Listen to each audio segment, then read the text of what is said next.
உறுப்பினராக தேர்ந்தெடுக்கப்பெற்ற தா. சாமிநாதன் என்னும் நான் சட்டமுறைப்படி நிறுவப்பட்டுள்ள இந்திய அரசியலமைப்பு சட்டத்தின் உண்மையான நம்பிக்கையும் பற்றுறுதியும் கொண்டிருப்பேன் என்றும் இந்திய நாட்டின் இறையாண்மையையும் ஒருமைப்பாட்டையும் நிலைநிறுத்துவேன் என்றும் நான் மேற்கொள்ள இருக்கும் கடமையை நேர்மையுடன் நிறைவேற்றுவேன் என்றும் உளமாற உறுதி கூறுகிறேன்.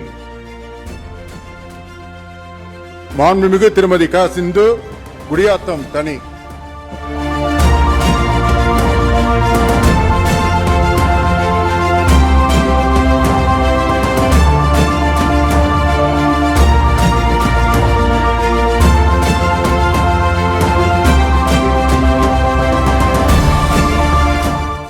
பிளே ஸ்டோர் மற்றும் ஆப் ஸ்டோரில் இருந்து பாலிமர் செயலியை QR கோடு மூலம் பதிவிறக்கம் செய்யுங்கள். செய்திகளை உடனுக்குடன் பெறுங்கள்.